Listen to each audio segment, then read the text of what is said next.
আসসালামু আলাইকুম everyone, welcome back to my new blog আমাত ফ্রম আয়াত প্যারাডাইস। আজকে আপনাদের সাথে শেয়ার করব মোরগ পোলাও রেসিপি। মোরগ পোলাও কীভাবে তাড়াতাড়ি রান্না করা যায় আপনাদের সাথে আজকে সেটাই শেয়ার করব, আমি যেভাবে সময় না থাকলে রান্না করে থাকি। তো এখানে দেখছেন মাংস একদম পিস পিস করে ধুয়ে নিতেছে। এটা অবশ্যই মুরগির মাংস, গরুর মাংস কিন্তু না, যেহেতু মোরগ পোলাও আমি বলেছিলাম। আর এখানে হচ্ছে কি আমি পেঁয়াজ ফার্স্টে তেলের মধ্যে দিয়ে একটু ভেজে নিয়েছি, সাথে লবণ অ্যাড করে দিয়েছি পরিমাণ মতো। এরপরে মাংসগুলো দিয়ে দিয়েছি, মাংসগুলোকে আমি কিউব কিউব করে কেটে নিয়েছি। এখানে প্রায় 2 কেজি মাংস ছিল, কিন্তু আজকালকার 2 কেজি মাংসের পরিমাণও খুবই কম দেখা যায়। যাই হোক, এখানে হচ্ছে গিয়ে 2 কেজি মাংস ছিল, আর কি আমি 1 কেজি পোলাওর চালের সাথে 2 কেজি মাংস দিয়েছি। তো এখানে দিয়ে দিয়েছি হচ্ছে গিয়ে মরিচের ফাঁকি। আপনারা হচ্ছে গিয়ে মেজারমেন্ট করে মরিচের ফাঁকি দিয়ে দিবেন, মরিচের গুঁড়া। আর এখানে অ্যাড করছি ধনিয়ার গুঁড়া। লবণ তো আমি পরিমাণ মতো আগেই দিয়ে দিয়েছি, সেটা বলেছি। পেঁয়াজের সাথে আমি লবণ দিয়ে দিয়েছি। এখানে সব কিছু ভাজা ভাজা করে নিব, অবশ্যই মাংসটাকে একটু ভাজা ভাজা করে নিতে হবে। এরপরে দিয়ে দিয়েছি আমি পেস্ট। এই পেস্টের মধ্যে অ্যাকচুয়ালি ছিল হচ্ছে গিয়ে পেঁয়াজ, রসুন, কাঁচামরিচ, ধনিয়া পাতা, সব কিছুর পেস্ট, আদা, রসুন বাটা, লং, যত ধরনের আর কি মশলা আছে সব হচ্ছে গিয়ে আমি ব্লেন্ডারে পেস্ট করে হচ্ছে গিয়ে মাংসটার সাথে দিয়ে দিয়েছি, যেহেতু আমার তাড়াতাড়ি রান্না করতে হবে, একদম 1 ঘন্টার মধ্যেই ফিনিশ করতে হবে। এরপরে দিয়ে দিয়েছি আমি হচ্ছে গিয়ে দারচিনি, এলাচি। আপনারা দেখতেই পাচ্ছেন 4 পিস দারচিনি দিয়েছিলাম, এলাচির ছোট ছোট 2টা টুকরো দিয়েছিলাম। যেহেতু 1 কেজি পোলাও চাল রান্না করবো, সেহেতু আর বেশি আর কি লাগবে না। আর যেহেতু হচ্ছে গিয়ে রাঁধুনি হচ্ছে গিয়ে যেহেতু বিরিয়ানির মশলা অ্যাড করবো, বিরিয়ানির মশলার মধ্যে আপনারা সবাই জানেন সব কিছু দেওয়া থাকে। তারপরেও হচ্ছে গিয়ে আমি আমার জন্য আর কি দিয়ে দিলাম, না দিলেও কোনো সমস্যা নাই। এরপরে দেখতে পাচ্ছেন এই যে বিরিয়ানির মিক্সিং মশলা আর কি আমি ঢেলে দিয়েছি। ঢেলে দিয়ে হচ্ছে গিয়ে পুরোটা ঢেলে দিয়েছি। ঢেলে দেওয়ার পরে দেখতেছেন কি সুন্দর একটা রং আসছে। আর এখানে আমি কাঁচামরিচের ফালি দিয়ে দিয়েছি, এটা আনাম দিয়ে দিয়েছি, যেহেতু কাঁচামরিচ অলরেডি পেস্ট করে দিয়েছি একবার, এর জন্য ফালিয়ে দিয়েছি যাতে বেশি ঝাল না হয়।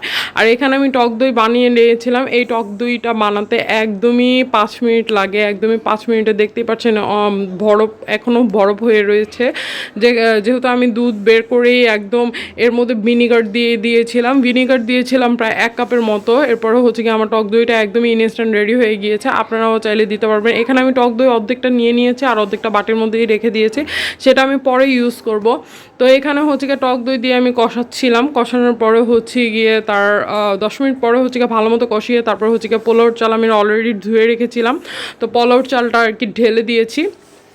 যেহেতু আমি হচ্ছে গিয়ে তাড়াতাড়ি রান্না করতে হয় কীভাবে সেটা দেখাচ্ছি। তো আজকে কোনো ধরনেরই কোনো ডিজাইন করিনি, একদমই রান্না করতে হবে। যেহেতু লাঞ্চ টাইম আর কি জুম্মার দিন, সেহেতু সবাই এসেই দেখা যাবে যে মসজিদ থেকে এসেই বলবে ক্ষুধা লাগছে, এর জন্য তাড়াতাড়ি রান্না করে ফেলেছি। তো এরপরে চাল দিয়ে দিয়েছি, চাল দিয়ে ভালো মতো মাংসটাকে আর কি আমি মিক্স করে নিচ্ছিলাম, যেন সুন্দর করে আর কি চালটাও ভাজা ভাজা হয়, প্লাস আর কি সব ভাজা ভাজা হয়ে যায়। এরপরে হচ্ছে গিয়ে বাকি দেখতেছেন এখন আমার বরফ কিন্তু ছাড়ে নেই, বাকি হচ্ছে গিয়ে দইটা দিয়ে দিয়েছি এই চালের মধ্যে। এরপরে এটাকে আমি ভালো মতো কষাবো, একদম ভাজা ভাজা করবো। ভাজা ভাজা না করা পর্যন্ত ওয়েট করতে হবে। সাথে পাশে হচ্ছে গিয়ে আমি ফুটান্ত গরম পানি দিয়ে দিয়েছিলাম পাশের চুলায়।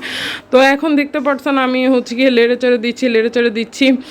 আমার এক হাত দিয়ে ভিডিও করতে আর আরেক হাত দিয়ে নাড়তে খুবই কষ্ট হচ্ছিল, যেহেতু আমি মোবাইল ধরে রেখেছিলাম এক হাতে, আর আরেক হাত দিয়ে আমি নাড়ছিলাম। এটার জন্য আমার কষ্ট হয়ে যাচ্ছিলো, তাই ভিডিও হচ্ছে গিয়ে এঁকে বেঁকে যাচ্ছিলো। এখন হচ্ছে গিয়ে ফুটন্ত গরম পানি দিয়ে আমি একদম দমে রেখে দিয়েছি। তারপরে আধা ঘন্টা পরে দেখেন এটা কতটা পারফেক্ট হয়েছে। বিরিয়ানি রান্না করা এখন আমার কাছে মনে হয় যে অনেক সহজ। কারণ হচ্ছে কি আমি তো যখন টাইম না থাকে এভাবেই রান্না করি, আর যখন টাইম থাকে খুবই সুন্দর করে রান্না করার চেষ্টা করি। একদম ব্রেস্তা দেই। আজকে ব্রেস্তা মিসিং ছিল, যেহেতু আমার কাছে টাইম ছিল না, হাতে টাইম ছিল না, আর বাসায়ও মেহমান আসবে। যাই হোক, ব্রেস্তা ছাড়াও অনেক সময় বিরিয়ানি খেতে হয়। যাই হোক, সেটা একদমই পারফেক্ট হয়েছে, আর এটা এত মজা হয়েছিল কি আর বলবো। তো সবাই আমার জন্য দোয়া করবেন, সবাই আমার সাথে থাকবেন, পাশে থাকবেন। থ্যাংক ইউ সো মাচ ব্লগটা দেখার জন্য। অবশ্যই লাইক কমেন্ট